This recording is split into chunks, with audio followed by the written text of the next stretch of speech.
ইমাম হুসাইন বলেন, কারবালার যুদ্ধ শুরু হওয়ার আগের রাত 9 তারিখ রাত্রে সবাই প্যান্ডেলের ভিতরে আরাম করে তাহাজ্জুদের টাইম আমি সবারে পাহারা দিচ্ছিলাম। হঠাৎ করে আমার তন্দরা বাপ, আমি ঘুমো নই, চেতনা নয়। আমার হাতের মধ্যে যে তলোয়ারটা ছিলেন, তলোয়ারের মাথাটা মাটির দিকে লাগাইয়া তলোয়ারের এই আসারিটা বা ডাঁট, যেটাকে ডাঁট বলা হয়, চট্টগ্রামে বলে ডাঁট, এটা উত্তরবঙ্গ দিকে বলা আসারি। এই তলোয়ারের আসারিটার মধ্যে জমিটা লাগাইয়া ইমাম হুসেন বলে, আমি ঘুমের মতো বা তন্দরা বা ঘুমো নয়, চেতনা নয়। মনে মনে বলে, আল্লাহ ভাগ্যের পরিহাস, কিভাবে তুমি এই জায়গার মধ্যে নিয়ে আসলাম। ও দুনিয়ার মানুষ, আমি হুসেন তন্দরা বাবা অবস্থায় দেখতে পাইলাম আমার মদিনার রাসূল আসি, আমি হুসাইনের মাথার উপরে হাত দিলাম, হাত দিয়া দোয়া করে, আল্লাহুম্মা আতিল হুসাইনা সাবরা ওয়া আজরা। আল্লাহ রে, কালকে সূর্য ওঠার পরে আমার হুসাইনের সাথে যে আচরণ হবে, সেই ঘটনা ঘটবে, সেই নির্মম ইতিহাস হবে। এমন ইতিহাস অতীতে কারোর সাথে হয় নাই, এখনো হচ্ছে না, ভবিষ্যতে কিয়ামত পর্যন্ত হবেও না। আল্লাহ যত মুসিবত আসবে আসুক না কেন, যত সমস্যা হোক না কেন, আমি রাসূল দোয়া করলাম আমার হুসাইনের জন্য, আমার হুসাইনকে আগামীকালকে যুদ্ধের মোকাবেলায় ধৈর্য ধারণ করার ক্ষমতা দিও। সুবহানাল্লাহ। ও দুনিয়ার মানুষ, আমার রাসূল যদি চাইতেন যুদ্ধ বন্ধ করে ইয়াজিদ বাহিনীদেরকে ধ্বংস করে দিতে পারতেন, দোয়া করেন নাই। আমার নানা জান দোয়া করেছেন ধৈর্য ধারণ করার জন্য। আমার নানা জানের দোয়ার বিরোধিতা হয় এমন কাজ আমি হুসাইন করব না। আমার জীবন যেতে পারে, আমি রাসূলের কথার প্রাধান্য দিব। দেখুন, যুদ্ধের ময়দানে ইমাম হুসেন যদি চাইতেন, ইমাম হুসেনের হাতের মধ্যে যেটা তলোয়ার ছিল, তলোয়ার কি ছিল? আরো জোরে বলেন না। তলোয়ারের ওজন কত জানেননি? 27 থেকে 30 কেজি পর্যন্ত ইমাম হুসেনের তলোয়ারের ওজন। এটা দুনিয়ার মানুষের কোন তলোয়ার নয়, এটা আল্লাহর দেওয়া তলোয়ার, জান্নাতি তলোয়ার। সুবহানাল্লাহ বলবেন না। লম্বা আলোচনা, আমি তলোয়ারের দিকে গেলে আবার লম্বা আলোচনা দিক বের হয়ে যাবে, আমি এদিক যাচ্ছি না। আল্লাহ রাব্বুল আলামিন আমার মদিনার রাসূলকে তলোয়ারটা দিয়েছিলেন। সুবহানাল্লাহ বলেন। সাহাবায়ে কেরাম, আমার রাসূল যুদ্ধে যাবে, আগামী কালকে তবুকের যুদ্ধে যাওয়ার জন্য মদিনা শরীফের মধ্যে কালেকশন আরম্ভ করলেন। আর মক্কি শের রহমাতুল্লাহ আলাইহি বংশধর হযরত তলোয়ার দিতে কি করে বদল যায়, এত লাডু কি দিন লোক হইতেন চাইলেন, নদ দেখিনে হন না কেন কথা বলকে যায়। সুবহানাল্লাহ। আমার রাসূল তবুকের যুদ্ধে যাওয়ার জন্য সাহাবায়ে কেরামের ভিতর থেকে কালেকশন আরম্ভ করলেন। সাহাবীরা বলেন, এই সাহাবীরা, আমি রাসূল যুদ্ধে পাঠাবো, তবুকের যুদ্ধ, ইসলামের জন্য কে কিভাবে দান করবা করো। সিদ্দিক আকবর দাঁড়ায় গেলেন, ফারুক আজম দাঁড়ায় গেলেন, উমর ওসমান দাঁড়ায় গেলেন, সবাই এইটা এক একজন এক একটা দিচ্ছে। হঠাৎ করে আমার রাসূল কালেকশনের সময় জিবরাইল আলাইহিস সালাতু ওয়াস সালাম হাজির হয়ে গেলেন। জোরে বলেন না সুবহানাল্লাহ। আমার রাসূলের সামনে জিবরাইল আসলো, আসিয়া রাসূলের কিয়ামত জিবরাইল সালাম দিলেন, ইন্নাল্লাহ ইয়াকরাউকা সালাম, নবীরে আল্লাহ আপনাকে সালাম দিয়েছেন। আমার রাসূল আল্লাহর দেওয়া সালাম গ্রহণ করলেন। সুবহানাল্লাহ কি বলা যাবে না? আল্লাহ নবীর কি দেয়?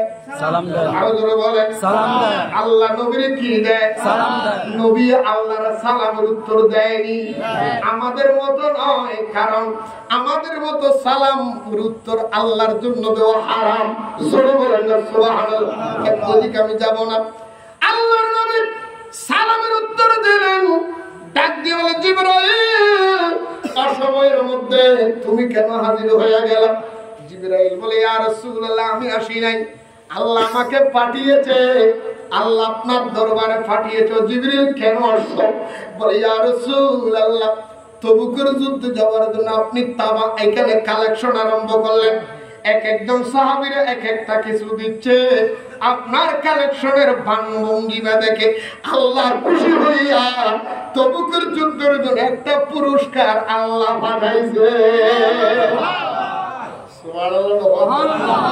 হুজুর আগামীকালকে যুদ্ধ যাবেন, তবুকের যুদ্ধে একটা তবুকের যুদ্ধের সরঞ্জাম আল্লাহ পাঠাচ্ছে। সুবহানাল্লাহ। ইয়া রাসূলুল্লাহ, আল্লাহ আপনার জন্য একটা তবুরুক পাঠাইলেন জান্নাত থেকে। আমার রাসূল বলে তাড়াতাড়ি দাও, তাড়াতাড়ি দাও। জিবরাইল আলাইহিস সালামের হাত থেকে 28 বা 30 কেজি ওজনের একটা তলোয়ার, নূরানি তলোয়ার বের করে বলে, ইয়া রাসূলুল্লাহ, ইয়া হাবিবাল্লাহ, নবী গো, এই তলোয়ারটা আল্লাহ জান্নাত থেকে আপনি রাসূলের জন্য হাদিয়া পাঠিয়েছে আগামী কালকে তবুকের যুদ্ধে যাওয়ার জন্য। জোরে বলেন সুবহানাল্লাহ। আল্লাহর নবী রহমাতুল লিল আলামিন, আমার দয়াল নবী খুদার পাঠানো তলোয়ারটা হাতের মধ্যে নিয়ে বড় আনন্দিত হলেন, বড় মহাব্বতী হলেন, বড় মনের ভিতরে মায়া জলে চলে আসলেন। আমার রাসূল তলোয়ারটা ধরে ডাইনে বামে উল্টাই দেখে, আল্লাহ রে, দুনিয়া বহু তলোয়ার দেখছি, এমন তলোয়ার আমি আর দেখি নাই। তলোয়ারটা ছিল দোদারা তলোয়ার। এই তলোয়ারের বিশেষ কিছু গুণ ছিল। এই তলোয়ারটা নিয়ে যখন অন্ধকারে চলতো, অন্ধকারের লাইটের মতো কাজ করত। সুবহানাল্লাহ। আরো জোরে বলেন না সুবহানাল্লাহ। এই তলোয়ার, আল্লাহর পাঠানো তলোয়ারটা যদি দুনিয়ার কোন মানুষ বেঈমানে যদি দেখতো, বেঈমান দেখার সাথে সাথে অটোমেটিক অন্ধ হয়ে যাইতো। আল্লাহ বলেন না, এমন একটা কুদরতের তলোয়ার আল্লাহ পাঠিয়েছেন আমার নবীর জন্য। আমার নবীর তলোয়ারটা হাতের মধ্যে নিয়ে কয়, সাহাবীরা রে, আল্লাহ আমার জন্য যে তলোয়ার পাঠিয়েছে, এই তলোয়ারটা আমি রাসূল ব্যবহার করব না, এমন একজনকে আমি উপহার দিয়ে দিব। জোরে বলেন সুবহানাল্লাহ। সাহাবীরা, তোমাদের ভিতরে যে কোনো একজনকে আমি তলোয়ারটা উপহার দিব। কি দিবে? উপহার দিবে। কি দিবে? উপহার দিবে। সুবহানাল্লাহ। কি দিবে? এখন রাসূলের হাতে তলোয়ার উপহার নেওয়ার জন্য কার নাম মনে চায়? সুবহানাল্লাহ কইতেন না? আরে জোরে বলেন সুবহানাল্লাহ। ভালোবাসার জায়গা মদিনা, ভালো লাগার জায়গা মদিনা, বলুন ভালোবাসার জায়গা মদিনা, ভালো লাগার জায়গা মদিনা। মদিনা শরীফে নূরের খাজিনা, মদিনা শরীফে নূরের খাজিনা, সাজিয়েছেন দয়াল রব্বানা, ভালোবাসার জায়গা মদিনা, বলুন ভালোবাসার জায়গা মদিনা, ভালো লাগার জায়গা মদিনা, বলুন ভালোবাসার জায়গা মদিনা, ভালো লাগার জায়গা মদিনা। মদিনা শরীফে নূরের খাজিনা, মদিনা শরীফে নূরের খাজিনা, দিয়েছেন দয়াল রব্বানা, ভালো লাগার জায়গা মদিনা। সুবহানাল্লাহ। দুনিয়ার সব জায়গা ফুরান হয়, একটা জায়গা ফুরান হয় না। যত দেখি দেখতে মনে চায়, দেখতে মনে চায়, দেখতে মনে চায়, চোখ ফিরানো যায় না, ওই জায়গার নাম মদিনা। কথা বলেন ঠিক কি? স্বাদ মিটে না রোজা দেখে, রোজা দেখে, রোজা দেখে, স্বাদ মিটে না রোজা দেখে, রোজা দেখে, রোজা দেখে। কি উপমা দিব আমি আমার মুখে বাবা, কি উপমা দিব আমি আমার মুখে বাবা, স্বাদ মিটে না রোজা দেখে, রোজা দেখে, রোজা দেখে, স্বাদ মিটে না রোজা দেখে, রোজা দেখে রওজা দেখে নবীর হাতের তলোয়ার কার না নিতে মনে চায়, ঠিক কিনা বলেন? সাহাবীরা সবাই দাঁড়ায় আছে, কে ভাই কে ভাই কে ভাই? আমার নবী কয়, সাহাবীরা রে, তোমরা মসজিদে নববীর ভিতরে যারা ঢুকেছো তোমরা তলোয়ার পাবে না। এমন একজন মানুষ এই মাত্র যার তলোয়ার মসজিদে নববীর মধ্যে ঢুকবে, এই তলোয়ার পাওয়ার পরে সর্বপ্রথম মসজিদে নববীতে যিনি ঢুকবে এই তলোয়ারটা তার জন্য আমি নবী হাদিয়া দিব। সুবহানাল্লাহ সুবহানাল্লাহ বলবেন না? সুবহানাল্লাহ। আর ভিতরে সাহাবীরা মনে মনে বলে, আরে কিলে আগে ঢুকলাম, পরে ঢুকলে তো বাড়া দিই, এটা ভাই ঢুকিতে পেঁচালে বললাম, কথা কয় না? সুবহানাল্লাহ কয় না? এখন যখন রাসূল বলেছে, এখন যিনি মসজিদে ঢুকবেন মসজিদে নববীতে উনি তলোয়ার পাবে, এই কথা বলতে দেরি সাহাবায়ে কেরামের নজর আর কোন দিকে?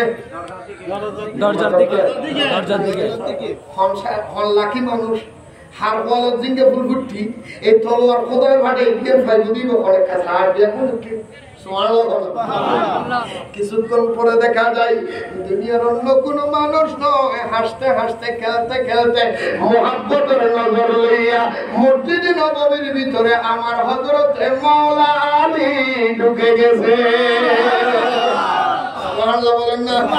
এই সাবিরা, আজকে সবার আগের মধ্যে তলোয়ার আসার পরে যখন হযরত আলী ঢুকলো, তোমাদের ভিতরে যারা মসজিদের ভিতরে ছিল আমি তোমাদেরকে না দেওয়ার কারণ হলো একজনকে দিলে আরেকজন মনে খারাপ করবে, একজনকে দিলে মনে কষ্ট পাবে। আমি রাসূল এমন ভাবে বুদ্ধি করলাম কেউ যাতে কষ্ট না পায়। এখন যিনি ঢুকবে যে ঢুকবে ঢুকুডুনি পাবে। হযরত আলী ঢুকলেন, তলোয়ারটা পেয়ে গেলেন। আমার রাসূল সাহাবীদেরকে বললেন, সাহাবীরা রে, আর একটা গোপন কথা হলো আল্লাহ যে তলোয়ারটা পাঠিয়েছে এই তলোয়ার ব্যবহার করার ক্ষমতা যার তার কাছে নেই, এইটা তলোয়ার ব্যবহার করার ক্ষমতা আল্লাহ আমার আলীর দিয়েছে। 28 কেজি 30 কেজি ওজনের তলোয়ারই আল্লাহ কি তুই যুদ্ধ করবে না ভাই? ইয়া না গাতে তো তুই শেষ। সুবহানাল্লাহ। এনে সাথে তলোয়ার বলে ইমাম হোসেন এই সেই তবুগুলো রাসূল আল্লাহ তলোয়ার দিয়ে দে, এই তলোয়ার যেটা আল্লাহ রাসূলকে দিয়েছেন, রাসূল আলীকে দিয়েছেন, মাওলা আলীর তলোয়ার এইটা ইমাম হোসেন পেয়েছে। সুবহানাল্লাহ। আর জোরে বলেন না সুবহানাল্লাহ। ইমাম হোসেন বলে, আমি যদি চাইতাম এই এক তলোয়ার দিয়ে 22 লক্ষ শেষ ক্ষমতা দিতে আল্লাহ। কথা বলো না আল্লাহ। কে কে কে? আল্লাহ। আসেনি ক্ষমতা, আসেনি? সালাতু আলাইহি সালামুন ইয়া হাবিবাল্লাহ।